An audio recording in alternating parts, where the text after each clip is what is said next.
This is a reading from the poem of the Man God by Maria Valtorta, Volume 2, Episode 216, In the Plain Towards Ashkelon, 12th of July, 1945. The sun is blazing down on the countryside and is scorching the ripe corn, drawing a scent from it, which reminds one of the smell of bread. There is a vague smell near, the smell of sunshine, of laundry, of crops, of summer. Because every season, I could say every month, and even every hour of the day has its smell, as each place has its own, if one has sharp senses and a keen spirit of observation. The smell of a winter day with a biting cold wind is quite different from the mellow smell of a foggy winter day or of a snowy one. And how different is the smell of springtime that comes and announces itself by means of a scent which is not a scent, and is very different from the smell of winter.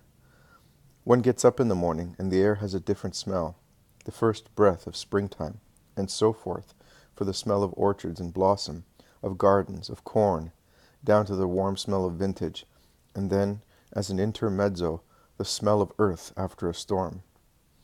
And what about the hours?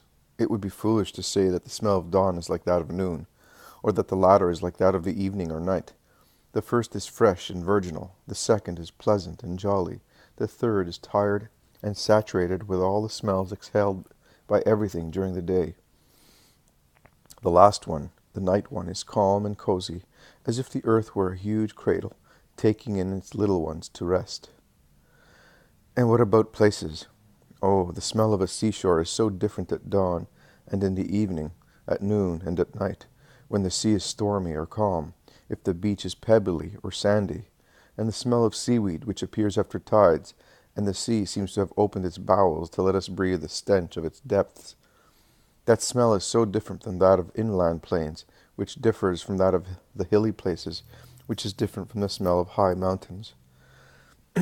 Such is the infinity of the Creator who impressed a sign of light, or color, or scent, or sound, or shape, or height on each of the infinite things that He created. O infinite beauty of the universe!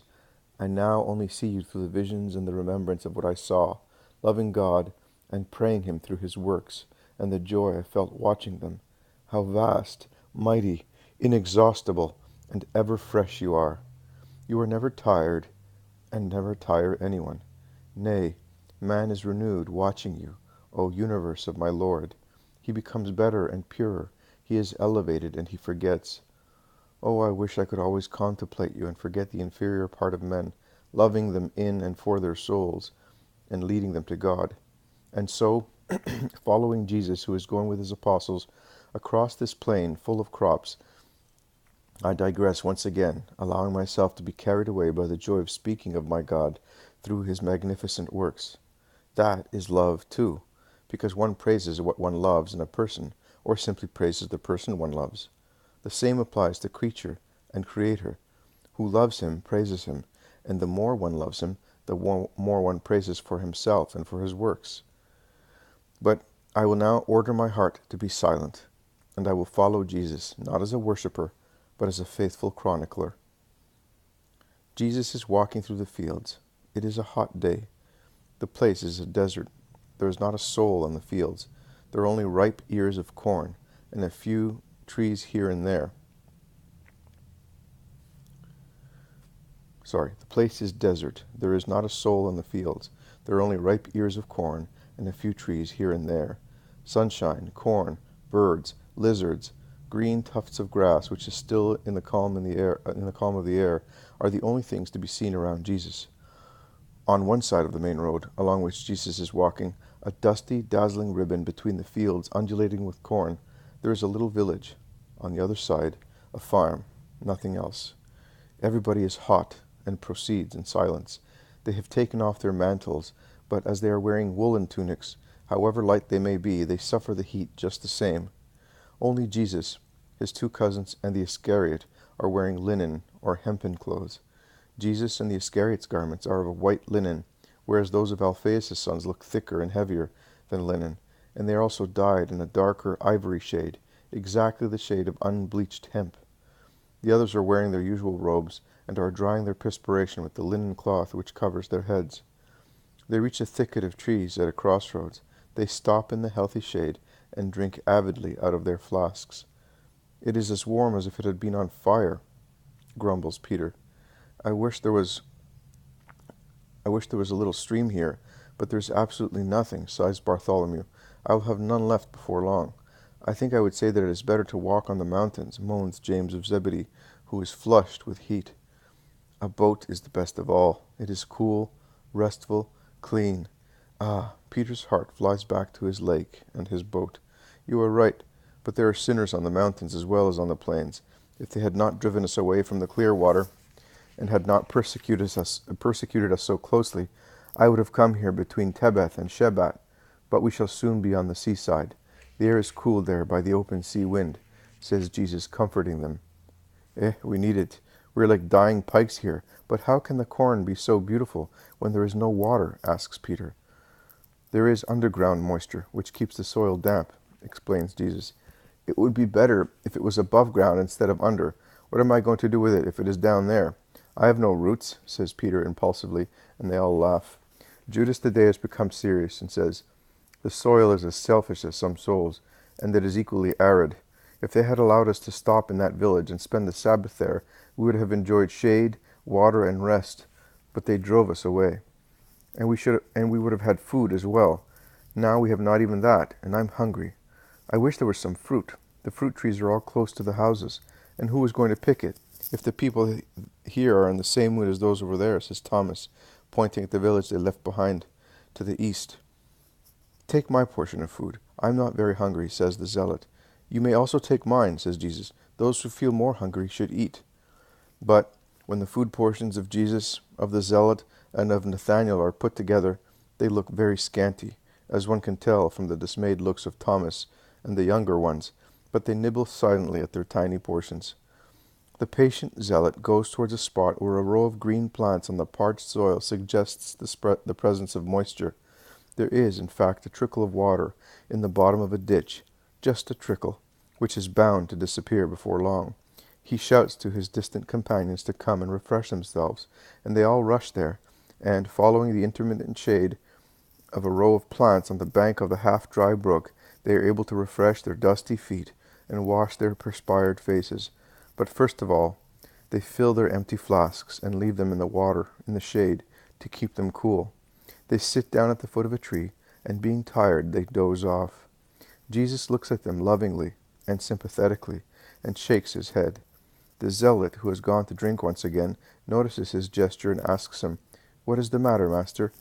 Jesus stands up. He goes towards the Zealot, and clasping him with one arm, he takes him towards another tree, saying, "What is the matter? I grieve at your fatigue. If I were not sure of what I am doing to you, I could never set my mind at peace while causing you so much trouble."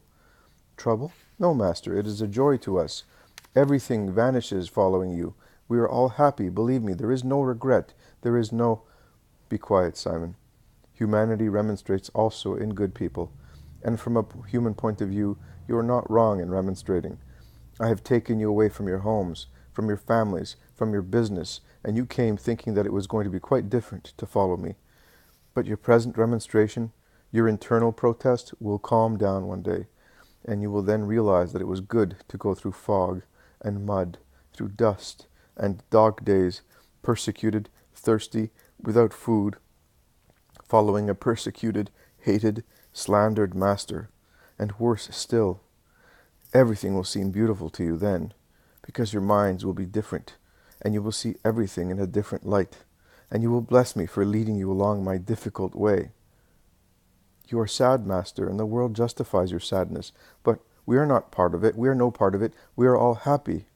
All? Are you sure? Are you of a different opinion? Yes, Simon, I am. You are always happy. You have understood.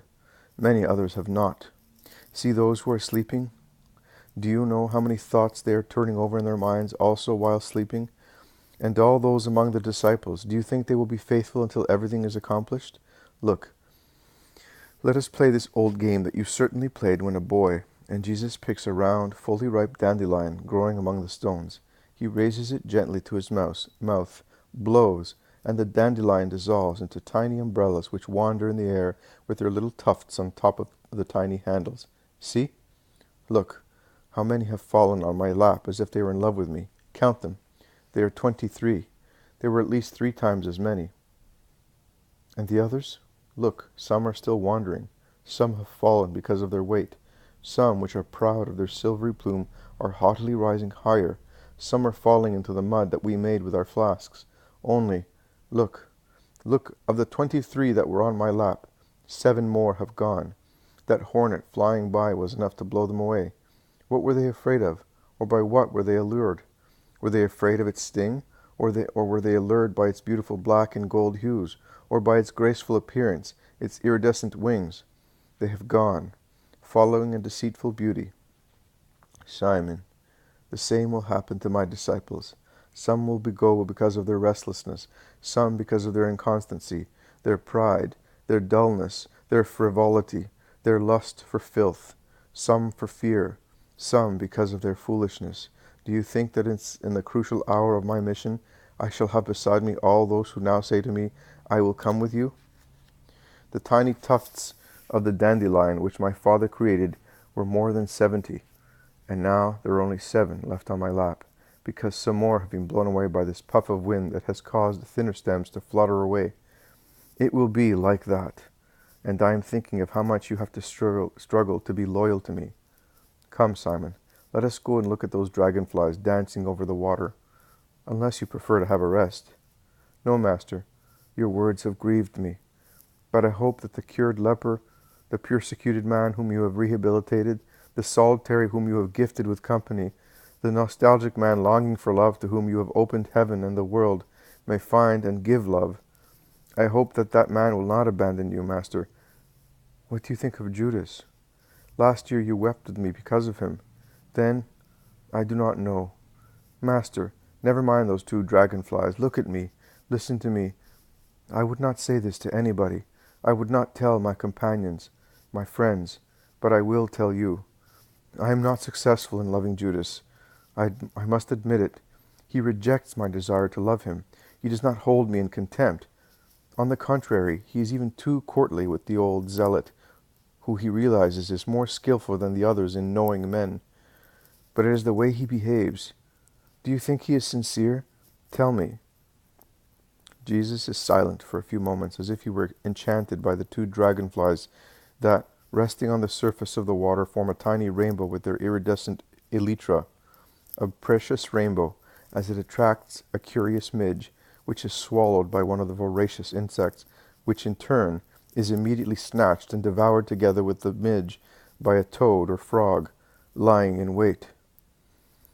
Jesus stands up, as he had almost lain down to see the little tragedies of nature, and says, "It is just like that. A dragonfly has strong jaws to feed on herbs, and strong wings to catch gnats, and a frog has a large mouth to swallow dragonflies. Each has his own, and makes use of it. Let us go, Simon. The others are waking up." "But you have not replied to me, Master. You did not want to." "I did, my old wise man. Meditate, and you will find." And Jesus goes from the ditch towards his disciples, who are waking up and looking for him.